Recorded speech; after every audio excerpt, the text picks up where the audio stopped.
Well, hello, and welcome back to TwoSun Tuesday. And I have a very interesting knife here today. This is fairly new, at least at the time that I'm recording this. This is the TS342 Matrix.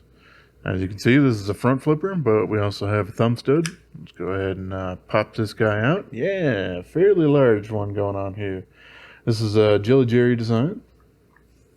And yeah, this thing is pretty interesting. So let's go ahead and cover some of the aesthetics here. First thing that you can notice, well, I suppose here is it does have a little bit of that lightning strike anodization process going on that front titanium piece here. And then we got carbon fiber kind of surrounding that. And then we have a ring of the standard sandblasted or bead blasted titanium with some carbon fiber on the inside here. On the back side, very much different. That ring of blasted titanium is on the bottom, surrounding some carbon fiber. And then a carbon fiber ring up here with a little bit more of that lightning strike anno stuff going on. So yeah, visually a lot going on this guy, and fairly striking. We also have a kind of a protruding end piece here, you know, that has a decent kind of gap out there for those lanyard aficionados. And we got a pocket clip here. This is definitely titanium milled, as is per usual on a lot of TwoSuns. And this one has the center kind of milled out of it as well, so it has a few different layers going on there. Decent spring on the clip. I don't really have any trouble getting this thing in or out of my pocket here. Some people might be a little annoyed that the jimping doesn't go past here. A lot of people like to see it go up top there. I guess that might help if you like doing a little bit of that kind of reach around move, but hey, I don't know. That seems to work well for me, so I don't really have any complaints with that. I think about the only thing that I do wish would be just a little bit different on this guy, because it is so visually not noisy but busy going on the outside, was that if we had some internal lock bar relief just to kind of seal that up. And at least on the lock bar side here, we do have some internal milling, so it wouldn't have been super difficult for them to do that. But oh well, I suppose that's just me nitpicking. Okay. This, along with most other new ones that are coming out right now, are using D2 steel. Not necessarily sure if, this thing ends up getting a repress or reprint or whatever you want to call it, a later production run. If they'll choose a different steel, that would certainly be cool. I mean, 14C would always be nice. Kind of miss them having that. I guess they've been having a little bit of difficulties sourcing that lately, which is why they're going with the D2 for most of the stuff here. This guy has a fairly robust, if you would, blade stock thickness on here. It's 3.75 millimeters, so maybe just slightly thinner than TwoSun's normal 3.8, but you know, isn't there as makes no difference at this particular point here. This is a full flat grind. Love me some full flats, that's for sure. This is also a large knife. I have basically measured the blade here. It's 3.52 inches from basically the round point here on the frame out to the tip. Let's see, for the modern world, it's 89.3 millimeters. So yeah, pretty darn large. And because of that, yeah, even my stupid large hands, very comfortable with it. The jimping comes out on the top here just where I would like it. That way I can have some grip up front if I want to put a little bit more force into the area down here for a cut. but it also has it back here if I do want to have more of a relaxed saber grip there. Of course, the hammer grip works out super great. If you want a reverse grip, even that little bit of the protruding back spacer, that's the word I was looking for earlier, ends up working out pretty well. Nice and secure if you do want to do any of that more severe penetrating kind of tasks. And yeah, I'll go ahead and mention this in this particular point, because this one does remind me of another Jelly Jerry design from TwoSun, and it's one that I absolutely love, but a little bit smaller. We got this guy right here. This is the TS342 Lovebird, and you can see a lot of similarities. Blade shape is fairly darn similar. The grinds are a little bit different. Of course, you have a compound grind here to thicken up the tip, whereas this one doesn't have that. And of course, that full flat grind ends up starting about halfway through the blade or whatever, but it still has that a nice flat thumb stud there with a little bit of a cutout. Makes it super easy to close up. This is the one that has the their interpretation of a wire clip, which isn't bad. The attachment mechanism is on the inside, which is kind of interesting, but it is a little more flexible than I would like to see. But hey, for a first attempt, that was pretty good. But yeah, just kind of wanted to mention that. This one is a much smaller in size. Yeah, it's just a little bit over 3-inch blade here. So yeah, much larger on this one here, but similar. So there you go. Alrighty. So this isn't the lightest thing in the world by any stretch of the imagination. It's 5.11 ounces. That's about 145 grams for those of y'all. But yeah, this is basically a titanium, I'll call it a subframe lock, with a 3.5-inch blade with some fairly thick stock on there. So you're definitely not going to get down into that 3-ounce territory out of a knife like this. But that's okay. That's not really what it's all about with this particular model anyway. So these thumb studs, in the way that they are designed here, I do like it quite a bit. We do have this nice knurling on the top, which is great. And it gives you a lot of friction to be able to get on top of that. However, if this had more of a cutout, rather than just this little area up against there, I would really prefer a different thumb stud approach, one that TwoSun has done on some other ones, like this guy in particular. This is the I don't remember off the top of my head, the 144. Whereas, yeah, if it has that little cutout there, then I want to be able to get behind the thumb stud, where these guys aren't exactly super comfortable for doing that. But with the way that they're designed, yeah, it's kind of like the CRKT CEO style that has the thumb stud, not just the flipper only version. But really works out on these guys, so I like that quite a bit.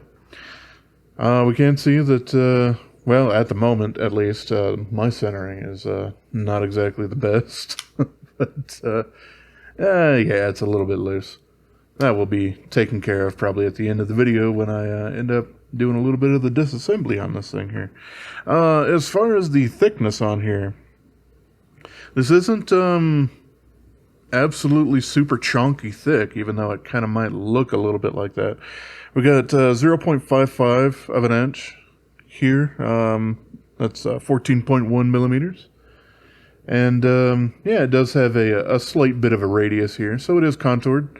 Maybe not quite as much as some others, but it definitely does have that, and well, I certainly appreciate that rather than just a straight flat slab here. The blade at the very end here is sticking up a little bit proud. That's what I end up calling a snaggletooth. It's not proud of the handle, but just a little bit too proud of the back open-ended portion of the blade. And I do kind of think TwoSun, well, for one, they do it on quite a few models, which is a little unfortunate. And it's not just relegated to one particular designer, because it's happened on a few of these, and Night Mornings had a considerable amount, and I think Mazwan Mokhtar had one or two, probably one of the reasons why he's been using full-size backspacers recently to kind of get around some of that. And yeah, it's not the absolute best, but for this one in particular, it doesn't bother me near as much as the rest of them because this thing doesn't have a flipper tab, so I don't really have too much business being back here. And it's not going to get you if you're just running your hands across it. You actually have to get in there a little bit. So it doesn't bother me as much as it does on some others. Front flipping works out super, super great. And so I'm going to do the old reach around earlier. And that makes it quite a bit easier because, you have this nice carbon fiber slab on the back side of it, so you don't have troubles putting any pressure on that lock bar for it. Action is pretty darn good on it. It's not going to be a drop shut, but definitely a nice wiggly shut sort of thing going on here. As I'd mentioned with that thumb stud, we do have nice access to the lock bar. This little area in here doesn't really have a little scallop out or anything. Which might make sense on some others, but you kind of do need a little bit more of that grip, at least me with my larger thumbs. So it ends up just making that just a little bit more positive for the closing. So, I definitely don't have any problems there. This thing, despite being 3.75 millimeters, does come down pretty darn thin behind the edge. This guy does a pretty good job of doing some slicing. Let's see. I thought I had some cardboard around here. Oh. Well, here we are. And yeah, I'm just trying not to fling this off the camera. It's not really taking much force to be able to get through any of that stuff. Yeah, this will chew up cardboard for days. Of course, it's got that D2 blade steel on there, so it's not going to hold an absolute crazy keen edge for a very, very long time, but D2 does a fantastic job of holding a nice working edge for just almost ever. That's one of the reasons why it's become so popular. Over the last, I don't know, 5 or 6 years or so in the knife world. For the absolute scalpel tasks and stuff like that, like hunting blades, I probably wouldn't choose D2. I would go with something else, Sandvik 14C28N that they've also used in quite a bit of their knives. Does a better job of holding that keen edge because of the small carbide formations that happen in there. So, yeah, that was just a little bit of a blade steel tangent, but yeah, some people really aren't super keen on D2, and a lot of people, myself included, are kind of in that burnout period of just give me something else. Unfortunately, the way that ends up going is most of the interesting steels that have been kind of coming out and or fairly established in the industry are American in nature, and that makes it more and more difficult for Chinese companies to end up using a lot of that because they do have to pay, import tariffs and things like that on it, and it's higher from us than it is from, say, Europe, where Sandvik is from, and where Böhler Uderholm is, that does, M390. N690, all that sort of good stuff. So, yeah, I mean, a lot of the other ones that are really popular right now, and I'd love to see them do something like that. But 154 CM, Kaiser's been using that quite a bit on knives recently, and it's a great steel. But it is, of course, made by Crucible here in the States, so that makes it a little bit more difficult. But it is almost an identical one-to-one of ATS-34, which, if I remember right, is a Hitachi steel from Japan, which is also the basis for RWL-34. That's a Swedish Damasteel blade, powder metallurgy version of it. So basically equivalent to CPM 154, but vastly more expensive because Damasteel doesn't make things in incredibly large batches and stuff like that.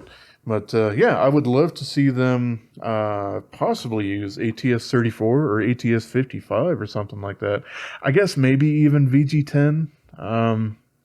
I would probably prefer the other ones over VG10, just because that's kind of been also a bit more played out in the world stage of knives over the years. You know, and Spyderco is definitely more than well known for using that. But all right, yeah, that was a strange tangent. Sorry about that. Let's see, I just wanted to take a look over, see if there was anything else that I think I might have missed from my notes and all that sort of stuff. I don't think so.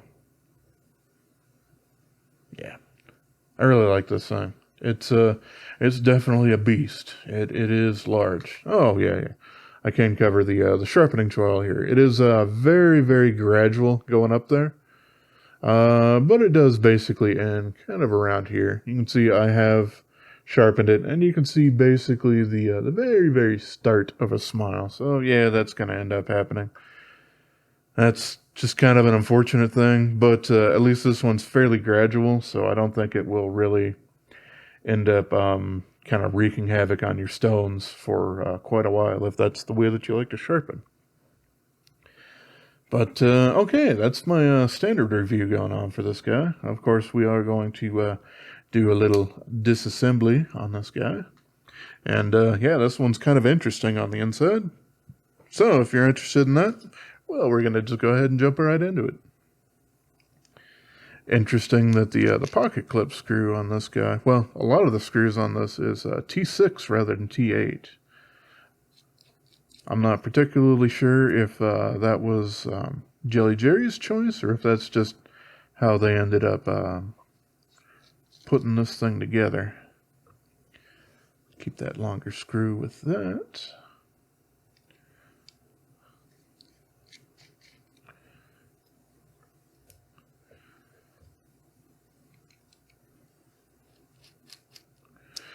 These pivot collars here are also titanium, but they're not colored like the rest of them are. I suppose you could do that yourself if you'd like. Alright, so yeah, here we are with that and this. This is what I was talking about, where this lock bar piece has a lot of milling already going on. It does have some on that side. Oh, I suppose that would make sense. I thought that these lock bar cutout pieces were milled from the other side, but it looks like it's not, which would make sense, I suppose, why they ended up putting a lock bar on that side. These little scratch sort of things here in the titanium did come from the factory that way on this guy in particular. It's it's on the inside. It doesn't really bother me.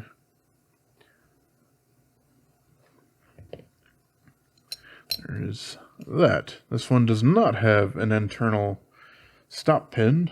We have it right here. Oops, there goes the bearing. And yeah, this guy is very, very close to the pivot there because it really rolls around that.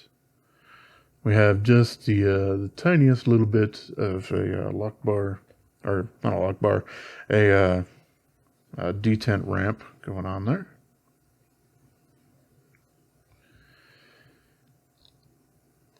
And, well, here's the back spacer. We got a couple of Chicago screws. At least, pretty sure that they were. Yeah. It's go ahead and grab the T6 over here for this. Come on out, buddy.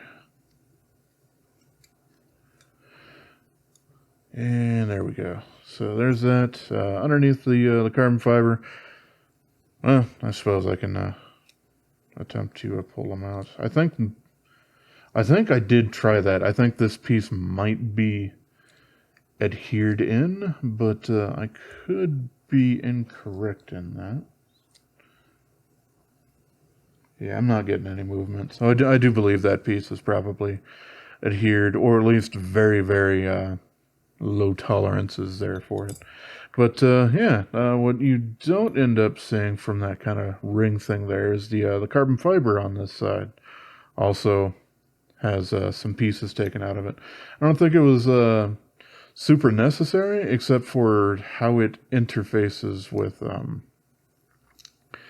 the titanium underneath, where it also has those channels there. And that's how they've basically gotten that a little thinner than they probably would have gotten otherwise. So yeah, this one is fairly complex as far as the whole assembly of it. Quite a bit more work done on this than some of the others, which I suppose kind of makes sense why this guy is a bit more expensive than the other ones. I think I paid about 120 for this guy here, which for their D2 kind of stuff is, yeah, it's a little bit more than a lot of the other ones. Yeah, let's try and get this screw back in here. There we go. I mean, I do miss the eBay auction days where you could score some fairly interesting models for, I don't know, like 40 to 60 bucks, which is what I ended up getting a lot of my older ones for. It does seem kind of like those things are not necessarily happening anymore. I've seen them post a couple, and then some time had passed, and then I've now basically, well, seen them post some flashlights.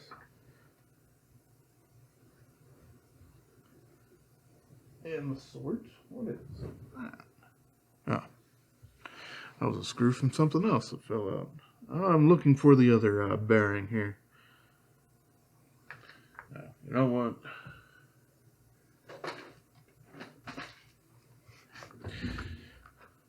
I will look for that off camera. But in the meantime, since I have replaced quite a few with some skiff bearings, I do have a whole bunch of extra.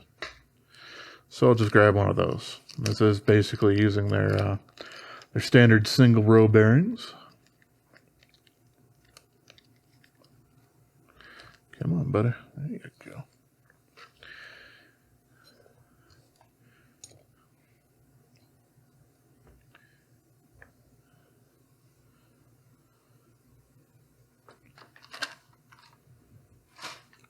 Move that thing out the way. All right. Yeah, definitely want that back spacer to go back on there. Okay. And I suppose I don't need the light on that flashlight.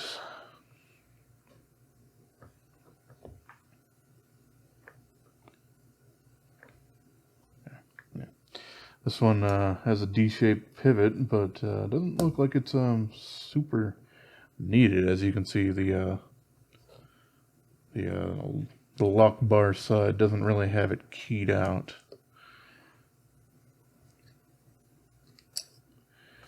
But that's okay. Let's see. I do believe that's the one here.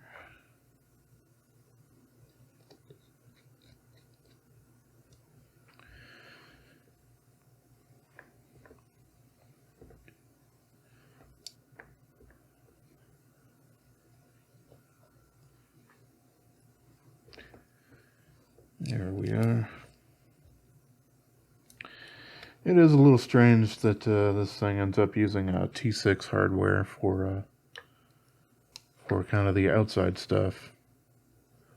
Seems almost like from TwoSun that would be like a special order or request these days, since almost everything they do is using T8 hardware.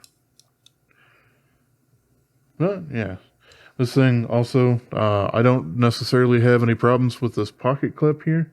It is basically down into carbon fiber and a single lash point here, but it also does have the titanium in the back there for bracing, so I don't really have any worries about this guy having any kind of clip wobble kind of